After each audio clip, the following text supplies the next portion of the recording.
I'm not a great big fan of decoding literature. I think that there are many ways that you can use a poem, short story, novel, play, song, etc., to really sort of justify a point of view. I think that literature is myriad. I think that literature is something that we see in as much as we are able to put into the text, not as much as the writer was able to put into the text. The way I always explain this is you it a donkey can look at William Shakespeare and say, "Hey, yeah, there's literature." But if you give the brightest minds among us a a comic strip of Garfield, they can look at it and tell you how it really reflects the human experience on 19 different levels. That said, Cat in the Rain by Ernest Hemingway, I'm not a fan of decoding literature, but really, if it comes down to if you want to really understand, I think I've got the answer. What I'm telling you is I have the one answer for this piece. Now, what we have here, Cat in the Rain by Ernest Hemingway, we will have a So What Happened portion where we explain and talk about what happened in the short story itself, what actually took place on the page. Then we have a literary criticism section where we will talk about uh, analysis of this short story. And finally, there are three notes from a writer's perspective that I think are worth taking from this short story. So, what happened? George and his wife, known only as the American wife or the wife, are staying in a hotel in Italy. Mainly, that's it. But George is reading and generally disinterested in his own wife. The American wife is looking out the window at the rain, not at the presumably phallic war memorial. In the courtyard, there's a cat hiding from the rain under a table, and the wife, the American wife, decides she wants it. George offers, but she decides to go get it herself. But when she gets down there, the cat is gone. She explains to the hotel staff that she wanted the cat and how much she wanted the cat. She goes back to the room and complains to George that she doesn't want short hair like a boy anymore. She wants new clothes and she wants a cat. She wants a cat. Then there is a knock on the door, and it is the maid delivering a cat. Now, there's definitely some things to talk about. The only real question I have as to whether or not I decoded this thing is how deep does this go? So, in my opinion, and this is the only correct opinion, this short story is about sexual frustration. This short story is about maybe sexual repression, repression of sexual desires. Uh, so, well, I guess let's just get into it, right? There is at the center of this a cat. A cat is synonymous for a certain part of a woman's anatomy if you're getting vulgar. And we know Ernest Hemingway was one for vulgarity. Now, that might seem crass and it might seem on a surface level for this short story, but what if we're thinking about the one for one translation of that cat to a portion of the female anatomy? Would it mean for that to be wet? It would be sexual arousal. The American wife wants the cat. The American wife wants control over the cat. The American wife wants some say in whether or not that terrified cat is wet. Now, she says on her way to getting the cat, to retrieving the cat, she likes the hotel keeper. The wife, il piove, the wife said. She liked the hotel keeper. We never hear in this entire short story, the entire short story, we never hear that she liked her husband. He, her husband, George, does not pay attention to her. The entire short story is circling around the fact that George keeps reading and reading and reading, and she wants that cat because she's not getting attention. He's reading, she's looking out the window because she's not being paid attention to. Whatever's in that book, that newspaper, whatever it is, that is getting the attention of her husband. She likes the hotel keeper. He stood behind his desk in the far end of the dim room. Mood lighting. The wife liked him. She liked the deadly serious way he received any complaints. Oh, so she likes the way that he pays attention when she's complaining about something. Her husband is not paying attention when she is complaining about something. She liked his dignity. She liked the way he wanted to serve her.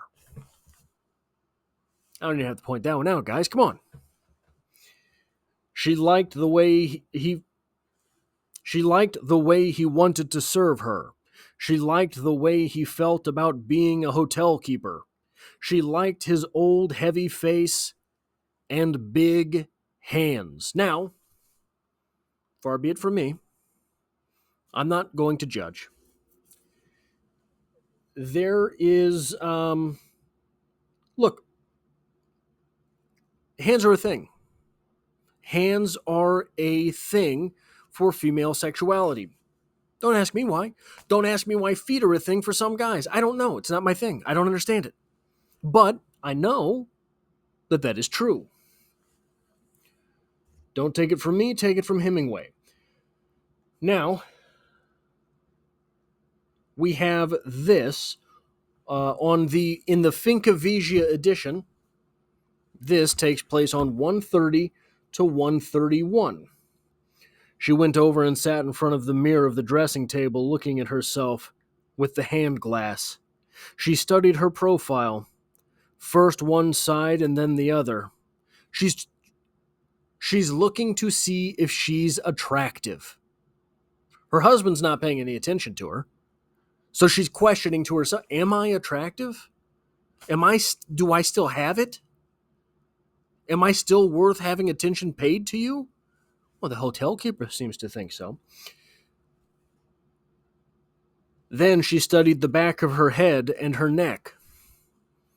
And she says this out loud. Don't you think it would be a good idea if I let my hair grow out? She asked, looking at her profile again. No, here's where we get to it, guys. I think that this is the point of this short story. I really do. Here's the real question. How deep do you want to go? How deep into innuendo do you want to go? If we think that this story is about the American wife's sexual frustration, is it a stretch to believe that she is sexually frustrated? She's not getting that attention from her husband because her husband doesn't like her. Her husband likes men. Now, sure, right? You can have that theory. Well, what justification is there for it? George looked up and saw the back of her neck clipped close like a boy's. I like it the way it is. I get so tired of it, she said. I get so tired of looking like a boy. Now, this might be loose, right? This might be loosey-goosey. This might not be the most steadfast of proofs for the fact that George doesn't pay attention to her because he's not interested in women. Okay, I can go with that. Whatever the case is, he's not paying attention to her. George shifted his position in bed. He hadn't looked away from her since she started to speak. You look pretty darn nice, he said. Pretty darn nice. Then on that last page of this short story, the last few lines here, I want to pull my hair back tight and smooth. Or wait, is that the right one? No. Yeah. I want to pull my hair back tight and smooth and make a big knot at the back that I can feel, she said. I want to have a kitty sit on my lap and purr when I stroke her.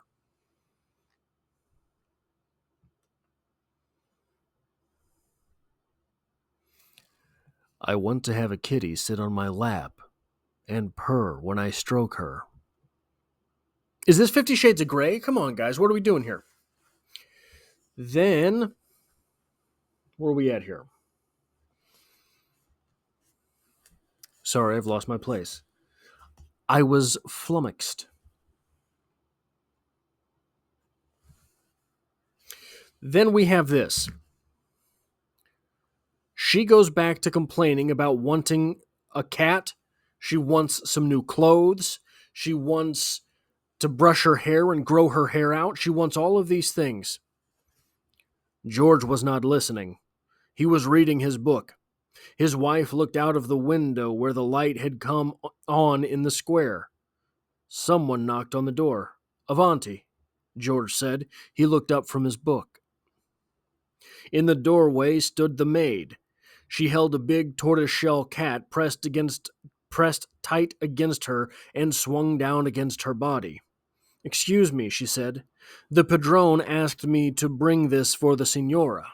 Now, here we've really got it, guys. Here we're in the trouble. Here we have everything wrapped up nice and neat for us. So, George isn't paying attention to her. Again, he's not paying attention to her.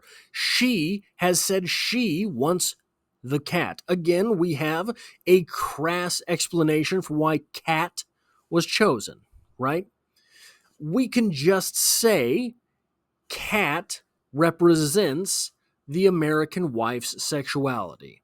It doesn't have to be that part of the anatomy, but I think that the representation of that part of the anatomy is how you get funneled into, is how you get on the right path for believing that is representative of her sexuality, right? So, George not paying attention to her when she says, I want sexuality. He's not paying attention to her. Someone was paying attention to her. Someone sure was. Not the maid, it's the padrone. It is the hotel keeper, the one with the hands that she likes so much. He went and got her a cat. He went and found her some sexuality. Now, why do we come back from the idea of the cat being representative of a portion of the anatomy to the cat being representative of sexuality? Well, at the beginning of the short story, she sees a cat in the courtyard, right? She sees a cat in the courtyard. We don't get a description of the cat. When the cat shows up, we are told it's a tortoise shell cat. It's not the same cat. It's not the same sexuality at the beginning of the short story. This sexuality is presented by not George, her husband, who not only hasn't given her a cat, there's no children to speak of. This sexuality is brought to her by the maid, but a maid representative of the hotel. It is being brought on orders of that burly hotel keeper she likes, the one with the hands. Now, how do we know it's a different one? How do we know it's a different cat, not the same cat? If it were the same cat, there would be no need to designate the tortoise shell cat, or a big tortoise shell cat when the door is opened.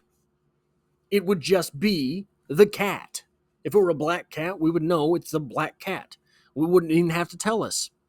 George Saunders, none other than George Saunders, made a good point about this in an essay he wrote about this short story, where he said, if you say Frank left and then Frank came back in a red car, then it's pretty obvious the red car is not the car he left in, right? Otherwise, it would just be the car he left in. You wouldn't have to designate red car when he gets back. So, this is an interesting short story from that perspective. I think that's what this short story is for. So, when we go to the writer's notes from this short story, again, I want to put a little bit of emphasis on the fact that at the end it is designated as the tortoise shell cat. That's interesting. That is a way to paint an entirely different picture than what would have been painted had you not designated it. And so the story is very different, right? If they show up with the cat, well, they showed up with the cat. The cat was still out there. They didn't see it. Now they see it. No. The housekeeper, or the hotel keeper, went through the trouble of finding a cat. He's invested in this American wife. This short story becomes such a different experience when we acknowledge the difference between those two cats. That is, a short story becomes a completely different short story based on one hyphenated word, tortoise shell, at the very end of the story, where if you don't catch it, right, this isn't handed to you on a silver platter. Hemingway is just denoting, oh, that one was a tortoiseshell one. You have to pick up on the hints, just like George is supposed to be picking up on the hints that his wife wants attention. I'm going to change the way I look. I'm going to spend some money on new clothes. I'm going to get a cat that will be there every day of our lives for like 73 years. Cats live forever. Your world, your life is going to change dramatically. Cats are awful beings. I think we can all agree on that. They're aliens, first off. They're not from this planet. Everybody knows that. They change the entire persona of your home life. Your entire home life is going to change because I want attention right now and you're not giving it to me. And obviously this is boiling over, right? So all of that comes from this one little observation of tortoiseshell. Now, here's something. I'm going to read the opening paragraph to this short story. And it should not work. There were only 2 Americans stopping at the hotel. They did not know any of the people they passed on the stairs on their way to and from their room. Their room was on the 2nd floor facing the sea. It also faced the public garden and the war monument. There were big palms and green benches in the public garden. In the good weather, there was always an artist with his easel. Artists liked the way the palms grew in the bright colors of the hotel facing the gardens and the sea. Italians came from a long way off to look up at the war monument. It was made of bronze and glistened in the rain. It was raining. The rain dripped from the palm trees. Water stood in pools on the gravel paths. The sea broke in a long line in the rain and slipped back down the beach and come up and break again in a long line in the rain. The motor cars were gone from the square by the war monument. Across the square, in the doorway of the cafe, a waiter stood looking out at the empty square. That paragraph should not work. Shouldn't. That is just a list of details. That is just a list of things. That is a list of things that's not even really in order. The war monument pops up early, in the middle, and then late. It's just all over.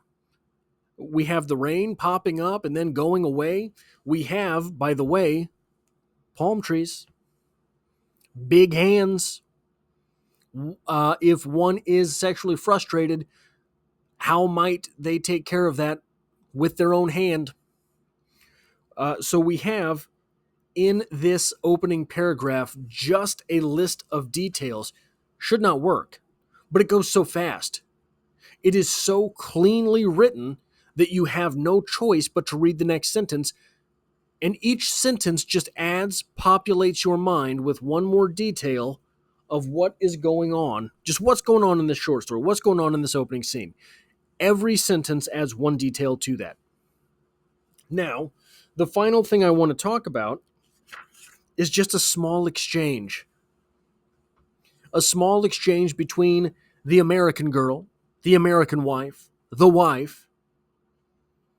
and the maid. She has gone down to find the cat. There was a cat, said the American girl. A cat? Si, il gatto. A cat, the maid laughed. A cat in the rain. Yes, she said, under the table. Then, oh, I wanted it so much. I wanted a kitty. When she talked English, the maid's face tightened. Come, signora. We must get back inside. You will be wet. Just that little exchange of dialogue between the maid and the American. A cat, the maid laughed. She's making fun of the American woman. You came down here for a cat? That's what you came here for? A cat? Then, come, signora. You will be, we have to get back inside, right? This is such a beautiful way to just illustrate the differences between these two people. The maid is concerned about the American girl. The American girl, you don't let her get wet. It's going to ruin her stuff. She's going to be angry after that. Meanwhile, the American wife is concerned about the cat. She wants the cat. She needs that cat. The cat's superfluous as far as the maid is concerned. You came down here for a cat. We have no details about the maid in this story. Absolutely nothing. But we know she's a practical person. We know how practical that woman is because she's laughing at the American woman. You came down here for a cat? A cat in the rain. You want to go get a cat from the rain. That's why you're here. That's why you're all flustered. Right? Of course, it's not why she's flustered. But what a beautiful way. What a wonderful way. And there's basically nothing there. There's basically nothing there. And Hemingway, and there's no reason for us to associate some type of character with the maid. There's no reason for us to do that. We don't have to. She's in the story, out of the story.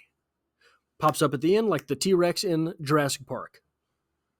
In the story, out of the story, back at the end.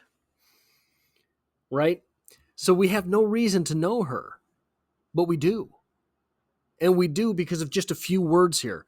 That is powerful, powerful writing. That's all I have for this short story review. If you like or appreciate what it is that I do on this channel, this video will be in 2 separate playlists here on the channel. Number one being the Ernest Hemingway read-along as we go short story by short story through the Fincavigia edition, but also in the short story discussion playlist here on the channel. If you like or appreciate what it is that I do here, hitting the like button really does help me out, as it tells YouTube to share this video with other literature lovers. And if you find yourself here by chance but not design, there is nothing else I do on this channel besides literature. So hit the subscribe button to stick around for more, and as always, I hope to have you back for the next one.